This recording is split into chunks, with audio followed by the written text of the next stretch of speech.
spent a bit of time watching the Ronaldo video.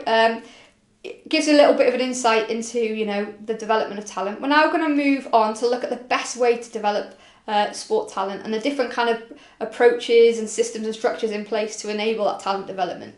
So youth athletes' development of skills and expertise is influenced by their biological makeup, but however, the influence of the environment, so that could be the amount or type of practice, the coaches and the parents and opportunity, is typically viewed as the most important factor in skill and expertise for development. Therefore, it's important to turn our attention to, you know, the best ways to pursue sporting excellence development in children. So we've got these talented performers with this biological makeup. We need all those other key things in place to ensure that they have a smooth pathway in their development process. So now I'm going to show you an example video which is actually produced by some third year students here on campus at the university, and they were asked to kind of develop a video or some resources on talent development and management, and they actually went away and interviewed coaches who work within sort of elite football setting. So I'd like you to spend, you know, a couple of minutes watching this section. You'll find some interviews and then a little bit of practical stuff at the end discussing development of talent and some of the key things to consider within this sector.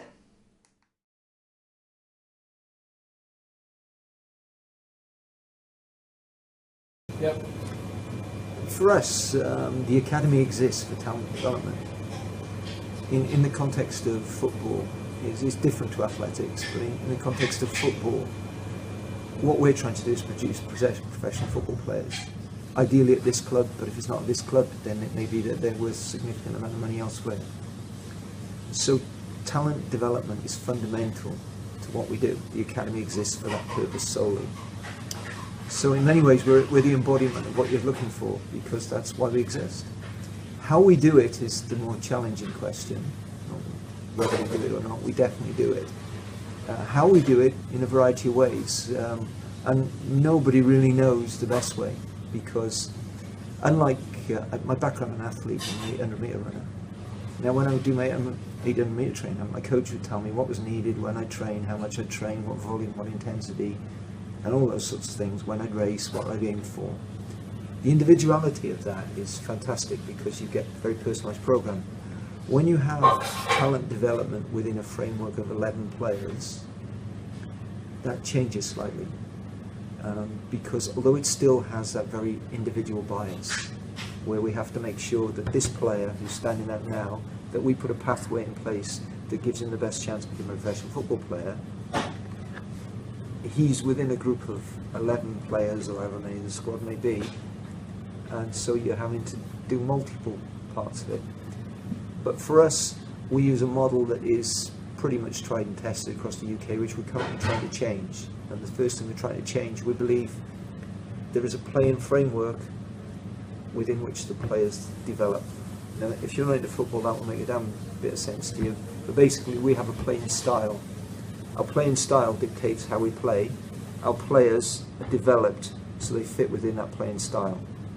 Now, that not might fit all needs, but that's the first requisite, that they play within that playing style, and we hope that the abilities they acquire through those sort of stages will enable them to become adaptable, sufficiently adaptable. If they put a different system, they would easily accommodate it.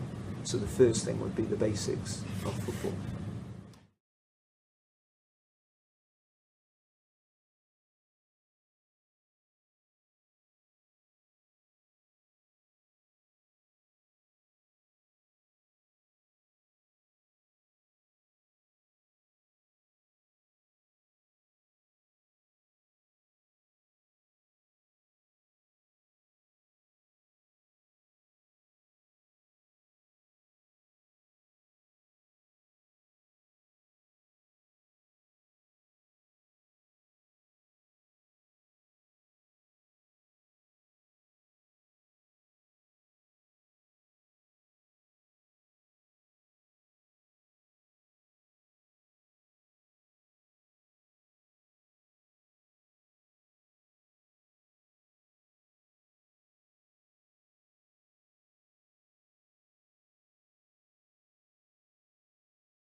hopefully you found that video interesting, and maybe have taken some key advice and points from those coaches and people who work in the kind of academy structure.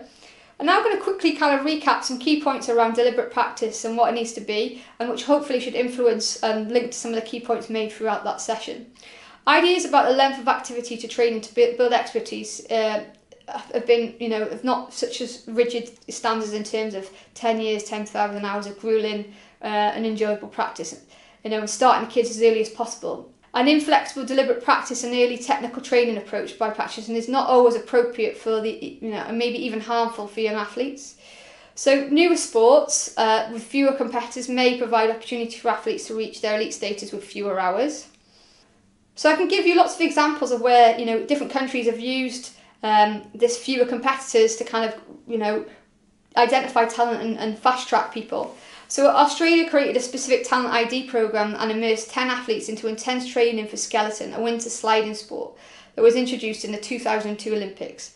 After a 54-year absence as an attempt to fast track them for international competition, after 14 months of training and approximately 100 hours of sport-specific training, one of the athletes placed 13 in the 2006 Olympics. Of course, such a brief training period would not work for most sports, but the example shows that one size doesn't fit all when it comes to training expertise. In this case, Australia used the concept of talent transfer to identify adult high-performance athletes with talent characteristics through to transfer favourably into the skeleton event. So I've seen examples of this in the UK. I had a friend at university who was a sprinter and rugby player, and played on the wing, and then ended up being in the GB bobsleigh team and training and competing in that. So that talent transfer and kind of movement across doesn't always mean that we have to have that 10,000 hours of practice, particularly in those sports where fewer competitors are involved. The more complex the sport, I guess the more crucial early practice is. Examples involving greater complexity, which involve highly developed muscle control and coordination, specific perceptual and tracking techniques, including things like gymnastics, tennis and so forth. Whereas sports not as technically complex, such as running and cycling and rowing, do not maybe require such as early entry. The other key thing to kind of think about in our talent development is enjoyment has been shown to the strongest predictor to commitment among the young athletes. The goal of developing expertise is solely misunderstood by many young sport coaches who equate joyless drilling and mind-numbing tactical training with effective coaching.